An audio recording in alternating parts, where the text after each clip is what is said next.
Okay.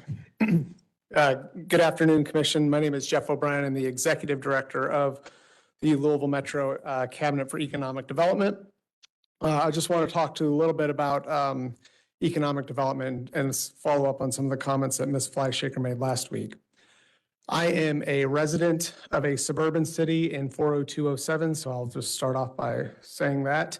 And I just want to give a little bit more context and color around the question about the subsidy. So the data that Dr. Coombs has presented analyzed unemployment insurance records to track how much employees are paying in occupational taxes, and those records are tied to people's home addresses. I just want to say one thing about that. You can't divorce where jobs are and from where the revenue is generated. Even in a post-COVID hybrid world, that's just not an accurate way to look at this. Neighborhoods like Indian Hills and Fern Creek are not places where jobs are located. Again, I'm a resident in a suburban city. My income, my local occupational taxes are generated in downtown Louisville. I need services in my suburban city, and I need services where I work.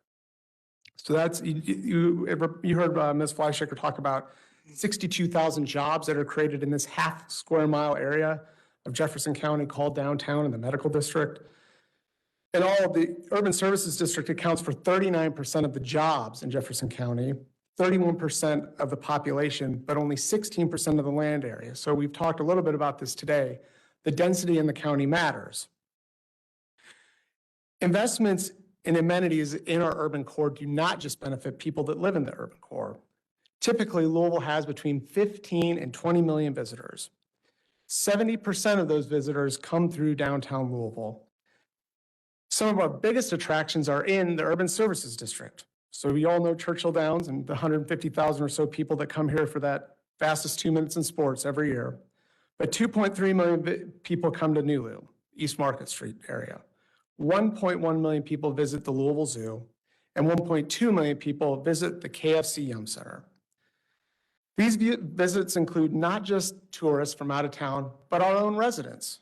60% of the visitors to the Louisville Science Center that live in Jefferson County come from outside the urban services district. And just over half of the Jefferson County residents who visit Waterfront Park every year live outside the urban services district.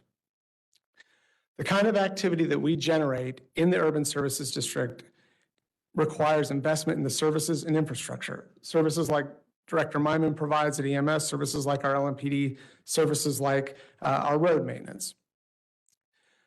The kind of so therefore it's not really accurate to say the urban services district is not self-sustaining. There's a well-known phrase in urban development: you can't be a suburb of nowhere. Now, let me just explain what that means. As I mentioned at the top, I'm a resident of a suburban city, but I assure you I could not be standing right here today if I did not travel my 7-mile journey on Metro and state roads. My 7-mile journey includes 1/10 of a mile on a suburban city street. The next 6.9 miles occur on Metro roads and state roads, all through Metro intersections. Metro Public Works controls and maintains those traffic signals at those intersections. I can't even buy gas in the city that I live in.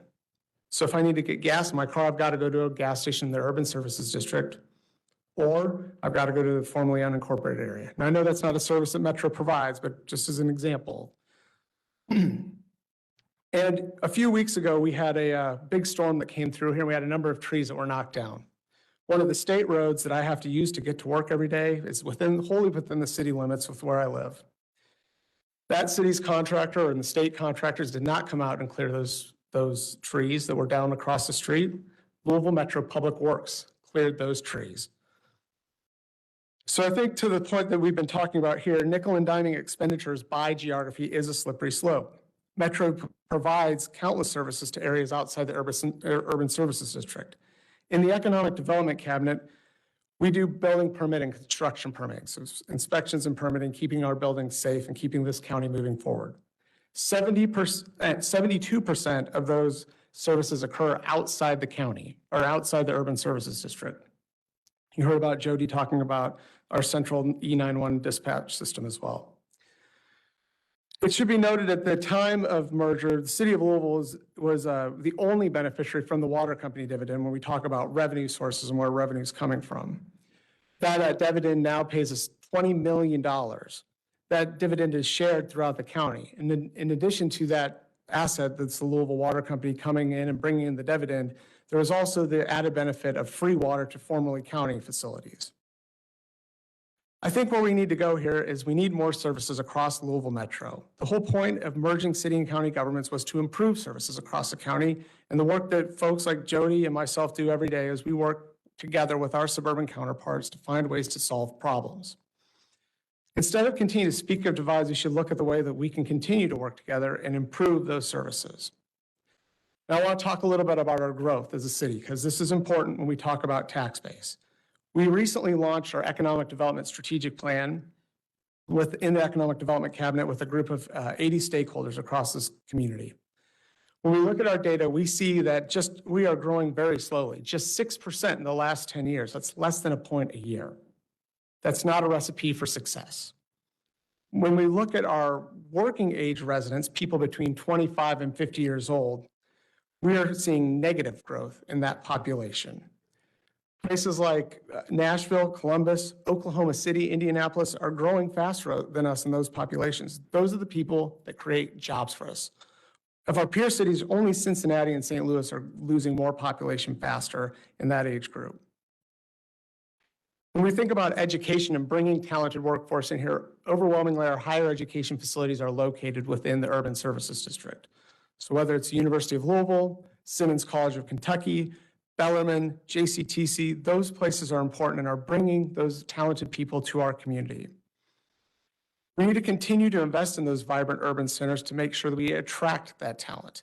As I said, 70% of our visitors are coming through downtown Louisville. That's important. That's giving them the first glimpse of this community. The fact that we have a unified government helps us get things done. We are unified. We are the 45th largest municipality in the country, and that helps us get noticed. For example, my cabinet right now is working on an economic development project that is bringing a technology-based group that's looking to invest nearly $500 million and bring several hundred high-paying tech jobs to this community. Anecdotally, that company said, among the other advantages that Louisville provides when we think about business growth, they were excited to hear that we had only one legislative body and one executive branch they would have to deal with when they came to doing business in the community. Now, I want to talk about capital investments and some of the data that we've talked about and some of the capital investments. So this is a tricky proposition, and I know some of this has gone around this week in emails, but when we look at the data and just going through the data that we received, and I took a very quick glance at it, but I'm going to name a couple of projects here. I'm going to hold up a couple of props. This is my stack of the FY24 approved budget, so you take my word for it that the ordinance is in here somewhere, but there it is right there. I want to point out Ordinance 80, Series 2003, page 4, project number 67 as an example. The East Market Street New Loop project, this is definitely a project that is in the Urban Services District. I'm not going to argue that. It's listed, I believe, in the spreadsheet that Dr. Coombs provided at around a $10 million investment. That's approximately the number. But only $900,000 of Louisville Metro taxpayer dollars is in that project. The rest is bond fund. When I go back to Mayor Fisher's last budget, it's this document right here, we can see several other projects that were pointed out. There's $30 million noted in Dr. Coombs' spreadsheet for the Environ project. However, there's only $6 million of Metro funding that is for that. And the Environment Project will only get that $6 million if they raise $30 million from other sources, non-Metro sources. The way that budget document is written is that we put those amounts in, whether it's a federal grant or a private source, so that we can keep track of the priorities of the mayor and the Metro Council, and we don't lose those pieces and we don't let $6 million go out the door. The merged city-county government provides us with an opportunity to get more in federal funding, whether it's the American Rescue Plan, where we got $148 million more because of the merged government, or whether it's our annual CDBG allotment, which is based on our population. We talked about last week about what the state can do to help Louisville Metro. Well, we talk about many things about tax structure and all those other things, but it's also about how we attract business to this community. Overwhelmingly statewide, our incentives are manufacturing based, which means we're going to get a lot of manufacturing jobs in this community. And when we look at our industry clusters, that's where we see a lot of jobs. It's great that we have Ford and GEA and UPS that are working in this community, but we need a more knowledge-based economy too, especially when we look at the office buildings and the towers downtown. I'm sure everybody's heard about the empty office towers in downtown Louisville. We're not the only city that's suffering from that. But having incentives that look at a more knowledge-based economy is important. Talking about the road infrastructure, we've talked about the formula of fifths. That's not helping us keep up with the needs that we have in our community. We do go after the grant opportunities. In this budget document, you'll see a $20 million grant for 9th Street and a $6.2 million grant for Broadway All the Way. Again, in that 9th Street project, only $5 million of that's Metro money, and the Broadway only $750 is Metro money. So we are looking for ways to leverage grants, but those federal grants only get us so far, and they have special requirements. They're looking for us overwhelmingly to get to the CDBG eligible census tracts.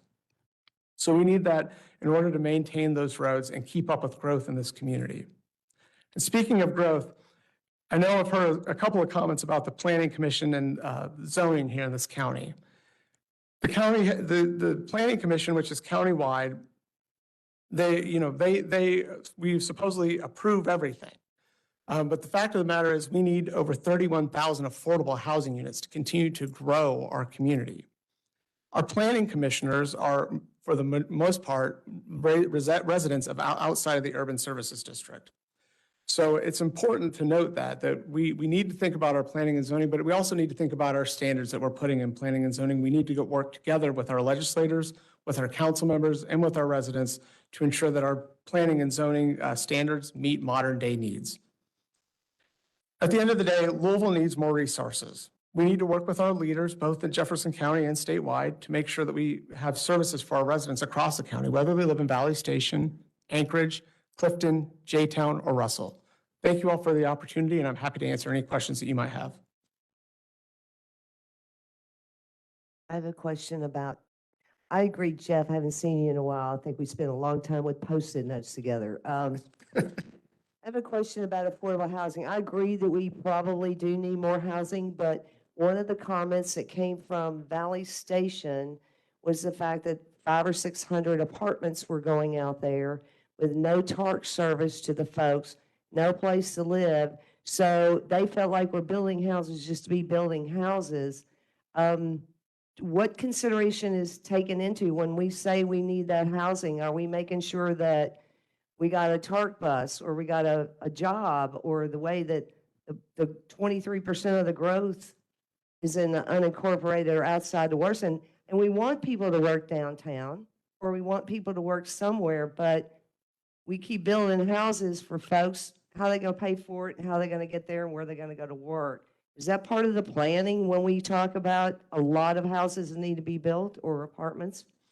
Yeah, I think a couple of things about that. Again, the data says that over 80% of our commuters are driving alone to work every day. More than 80% of our commuters, and that's probably gotten worse since COVID. That's a pre-COVID number. We look at TARC service. There are other things more important when we think about housing than just TARC service, though. It's, do we have the adequate water and sewer infrastructure? Sewer infrastructure is what drives density, not transportation networks, not bus service, not water service. Sewer service drives density. So when we think about that, and I'm not saying that we're making planning decisions based on sewer service, but that's where developers are saying they can put a piece of property on. We are looking at those things when we look at Planning Commission. Right now, we have a study that my planning team is undertaking to identify places in the county where more density is appropriate. One of the things they will be looking at is the capacity of the road network, the capacity of the water and sewer infrastructure network, and the capacity of our transit network to accommodate the new growth. So we expect that we'll be making zoning changes from then. Our land development code right now, does anybody here know what our standard is for road capacity in our land development code? It's an 18-foot wide road. That's adequate road capacity. Sometimes, if we see that the development is directly going to need a traffic signal at its entrance, or it's going to need a turn lane at its entrance, we will be able to get the developer to do that. Sometimes, if they're asking for a rezoning, which is not very often, especially in the eastern parts of our county, we can ask for a little bit more than that. But we have a very property rights-based zoning ordinance right now. We're in the process of modernizing our standards. However, as you can imagine, it's pretty hard to get engineering firms to come up with capacity standards that might impact their future work. So we're trying to develop not only these areas of where we think rezoning is most appropriate, but also what should our standards be beyond just an 18-foot roadway. Marion.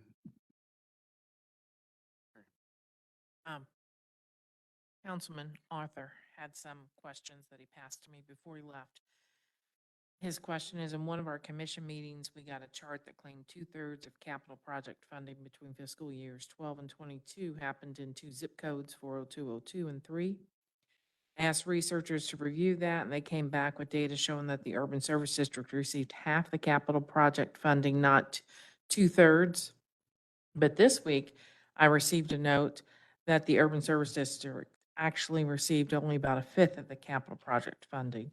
Can you confirm and explain the different numbers here? I believe that the data around the capital projects, as I mentioned earlier, is overinflated. That's because the federal or state or private dollars that are going into the capital projects is reported, and that's not been driven out of the numbers. I suspect that our Office of Management and Budget, again, I have my knowledge because I was provided with the data and I looked at it very quickly and was familiar with the number of the projects. But I do believe that can be broken out. And so while I would suspect that the number is somewhere between 1/5 and 40%, roughly, but I don't suspect it's over 40%. Okay. So I'll make sure I understand. You don't think that over 40% is? I don't think that more than 40% of capital expenditures have occurred within the Urban Services District. Really? Again, the projects that I noted here, it's about $50 million of overestimating what Metro dollars are going there. We don't always get to say what projects are going to be federal grant eligible or successful at the federal grant level. They have a number of initiatives at USDOT or Department of Justice that are driving where we can have projects that will command federal dollars. So another project, the Beecher Terrace infrastructure costs, which are listed on the spreadsheet at $15 million. This was a 5-year allocation that the city of Louisville put at CDBG, our Community Development Block Grant dollars towards. Those are wholly federal dollars. They don't require a match. We get them because of our population, so they're entitlement dollars. But that's reported as those urban services probably went directly into District 4 or 4020, I believe it's 40203 right there. But those CDBG dollars also have to meet economic guidelines to Correct. be spent in that district. Correct. Not, Guidelines regarding the income of the residents, correct, correct? Yeah. correct. And that's $50 million out of over $1 billion, is that right? Right. Okay. And you think that? That's 70% to between 25 and 40? I think that's 5 projects that I pulled out just glancing at something on 10 It'd be minutes. great if the OMB would give us that information. We've asked for it a number of times. Yeah, I think that's really critical because, a lot of conclusions are being drawn based on information. And if it's not accurate, we really need to, Right. to change it.